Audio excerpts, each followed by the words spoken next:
નમસ્કાર મિત્રો, અમારા નવા વિડીયોમાં આપનું હાર્દિક સ્વાગત છે।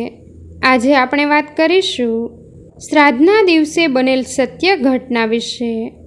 અરુણ અને અજીત બંને પાકા મિત્રો છે અને એક જ ઓફિસમાં નોકરી કરે છે। બંનેની ડિગ્રી અને પદવી બંને સરખું છે। અજીતને એક દીકરી અક્ષા અને અરુણને એક દીકરો આર્ય છે। બંનેની પત્ની પણ વર્કિંગ વુમન હતી।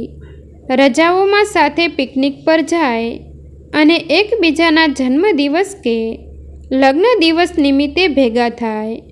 આમ એમ કહો કે બે ભાઈઓનો પરિવાર એક જ શહેરમાં સાથે રહેતો હોય એવી રીતે રહેતા હતા। આજે અરુણે અજીતના ફેમિલીને પોતાના ઘરે જમવા બોલાવ્યા હતા। રજાનો દિવસ હતો અને ત્રણેય જણા અરુણને ઘરે પહોંચી ગયા। અક્ષાને એમ કે આર્ય સાથે રમવા મળશે એમ વિચારી તે ખુશ હતી। તો અજીતની પત્ની આકૃતિ દિવાળી આવતી હોવાથી અરુણની પત્ની અદિતિ સાથે શોપિંગ પ્લાન થઈ જશે અને જો મેળ પડશે તો આજે જ બંને જઈ આવશે એમ વિચારીને તે આવી હતી। અરુણની મમ્મીનું શ્રાદ્ધ હતું એટલે જમવાનું હતું। દૂધપાક પૂરી અને બટેટા વડાનું જમણ જમી પરવર્યા પછી આકૃતિ અને અદિતિ બંને પ્લાન મુજબ શોપિંગમાં ગઈ। આર્ય અને અક્ષા બંને સ્કૂલના પ્રોજેક્ટ વિશે કામ કરવા લાગ્યા। અરુણ અને અજીત બંને એકલા પડ્યા એટલે અજીતે અરુણને પૂછ્યું, યાર તું આ શ્રાદ્ધમાં માને છે? એણે કહ્યું કે ના, હું માનતો નથી, પણ એ અટકી ગયો। એટલે અજીતે પૂછ્યું, પણ શું? એણે કહ્યું, યાર મમ્મી માટે એના જીવતા એવું કંઈ કરી શક્યો નહીં અને તું જાણે છે મારા પપ્પા તો બહુ નાની ઉંમરે ગુજરી ગયા હતા। મમ્મીએ જ મને ઉછેરીને મોટો કર્યો છે। ચાર્ટર્ડ એકાઉન્ટ સુધી ભણાવ્યો અને એના કેટલા અરમાન હતા કે પછી અમારી સાથે રહે, પણ વળી એ અટકી ગયો। પછી આગળ કહ્યું કે અદિતિને એની સાથે નહીં ફાવે તો રોજના ઝઘડા થશે એટલે દર વખતે કોઈને કોઈ બહાનું આગળ ધરી દેતો। એ વાત મેં અદિતિને પણ મમ્મી આવવા માંગે છે એવું કહ્યું નહીં અને આમને આમ લગ્ન પછીના 5 વર્ષ ચલાવ્યું। પછી આર્યનો જન્મ થયો અને એની કેર કરવા તો કોઈ જોઈશે ને, એટલે મમ્મીનો ઓપ્શન અદિતિ સ્વીકારી લેશે એમ સમજી હું રાજી થઈ ગયો। પણ વિધિને એ મંજૂર નહોતું એટલે એ સમય આવે એ પહેલાં જ એ આર્યનું મોઢું જોયા વગર જ વૈકુંઠની વાટે ચાલી નીકળી। અને આટલું બોલતા તો એના ગળે ડૂમો ભરાઈ આવ્યો।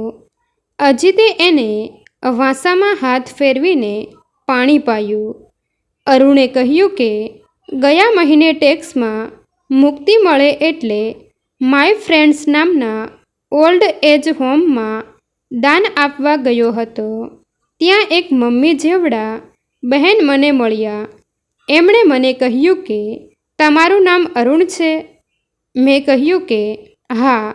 તો એણે કહ્યું કે તારી મમ્મી મારી સહેલી હતી અને અમે બંને જણા સેલ્સ વુમનનું કામ કરતા હતા। અમે રોજ સાથે જ વસ્તુઓનું માર્કેટિંગ કરવા જતા। રસ્તામાં કોઈ મસ્ત કાર નીકળે એટલે એને જોઈ રહેતી અને પછી મને તમારો ફોટો બતાવીને કહે કે સુનીતા જોજે, એક દિવસ અરુણ ચાર્ટર્ડ એકાઉન્ટ બની જાય પછી હું પણ આમ ગાડીમાં ફરીશ। અને અરુણ ધ્રુસકે ધ્રુસકે રડવા લાગ્યો। મમ્મીને કેટલા અરમાનો હતા પણ હું તે એક પણ તેના અરમાનો પૂરા કરી ન શક્યો એટલે આમ શ્રાદ્ધ કરીને અને ઓલ્ડ એજ હોમમાં દાન કરીને મન મનાવું છું। જીવતા તો મમ્મી ન આવી શકી પણ આમ શ્રાદ્ધને બહાને ફોટો આવ્યો. અજીત જોવાની વાત એ છે કે મમ્મી ગુજરી ગઈ ને તોય એના મોઢા પર પોતાના દીકરા માટે એક પણ ફરિયાદનો ભાવ નહોતો. અને હવે શું? આવતા મહિનાથી 6 મહિના માટે અદિતિની મમ્મી અમારી સાથે રહેવા આવે છે. એના પપ્પા ગુજરી ગયા અને ભાઈ ભાભી અહીંની મિલકત વેચીને પછી એને વિદેશ લઈ જશે. અત્યારે એમને રજા મળે એમ નથી.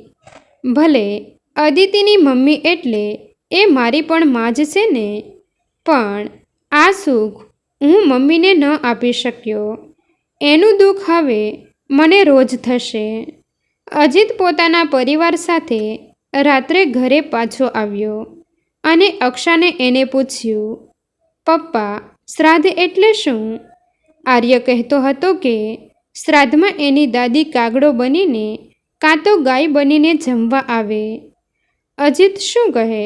એ આ બધી વાતોને માનવામાં રાજી નહોતો, પણ એ વિચારતો હતો કે માં ગુજરી ગયા પછી પપ્પા ગામમાં એકલા છે.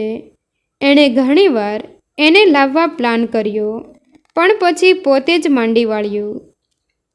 કારણ કે પોતાના પપ્પા બાપુજી અહીં આવશે તો એનું સ્ટેટસ ઘટી જશે. પપ્પાની ઉંમર ઘણી મોટી થઈ પછી પોતાનો જન્મ છે અને એ દેખાવે સામાન્ય તો ઉપરથી બોલી પણ ગામડાની અને હવે તો તમાકુ બીડીની આદત પણ છે. કેમ કરીને આ સોફિસ્ટિકેડ સોસાયટીમાં લાવી શકે? જોકે આ બધું તો કહેવાનું હતું. એ લોકો પણ પાર્ટી કરે જ છે ને, અને બીડી નહીં તો સિગારેટ પણ. હવે તો એમની તબિયત પણ સારી રહેતી નહોતી, એટલે જ એણે વચલો માર્ગ શોધ્યો હતો કે એ તેને અહીંના લક્ઝુરિયસ ઓલ્ડ એજ હોમમાં દાખલ કરી દે. પણ આજે અરુણની વાત સાંભળીને એ વિચારમાં પડી ગયો અને એણે નક્કી કર્યું કે એ બાપુજીને અહીં લઈ આવશે. અને બીજે દિવસે સવારે જ એણે રજા મૂકીને તૈયાર થઈને આકૃતિને કહ્યું, હું આજે રજા પર છું, ગામ જાઉં છું પપ્પાને લેવા માટે. અક્ષા બોલી, પપ્પા, દાદાજી આપણી સાથે રહેશે? એણે કહ્યું, હા. એણે કહ્યું, વાહ, મને સ્ટોરી સાંભળવા મળશે. અને એણે ગાડી મારી મૂકી. એકવાર કેબીસીમાં મંચ પરથી હાલના સમયની એક કડવી વાસ્તવિકતા તે બતાવી હતી. સ્મિથ ફાઉન્ડેશન શો જોનાર દરેકની આંખમાં આંસુ હતા. પણ આ એ જ સમાજ છે જેમાં આપણે રહીએ છીએ, અને એમાં દેખાડેલા કિસ્સા પણ આપણામાંથી જ કોઈક છે, અને છતાં એ સુસભ્યનું લેબલ લગાડીને ફરે છે. વિધિની વિટંબણા કહો કે સમયની, પણ વિચારવા જેવો પ્રશ્ન તો એ છે કે શું એમાં આપણો કોઈ જ દોષ નથી? સમય રહેતા હજી પણ વૃદ્ધાશ્રમોની સંખ્યા ઘટવી જોઈએ. પહેલાં તો લોકો એવું પણ વિચારતા હતા કે આપણે એમની સાથે જેવું કરીશું એવું જ આપણા સંતાનો આપણી સાથે કરશે. પણ હવે આવતીકાલ વિશે એટલું લાંબુ કોઈ વિચારતું નથી, અને પોતાના મોજ શોખમાં બધા આવે એટલે સંતાન પણ ક્યાં કરે છે. આવી જ કંઈક આ વાત છે, અને વધતા જતા વૃદ્ધાશ્રમ એ આજના સમાજની કડવી વાસ્તવિકતા છે. મિત્રો, તમને જો આ વિડીયો પસંદ આવ્યો હોય તો વિડીયોને લાઈક અને તમારા અન્ય સગા સંબંધી મિત્રો સાથે વિડીયોને શેર કરવાનું ભૂલતા નહીં. અને આવા જ નવા જીવન ઉપયોગી, જીવનમાં કંઈક નવું કરવાની પ્રેરણા મળે તેવા વિડીયો જોવા માટે અમારી ચેનલ સાથે બન્યા રહો. થેન્ક યુ મિત્રો. મળીએ છીએ એક નવા વિડીયો સાથે. આભાર.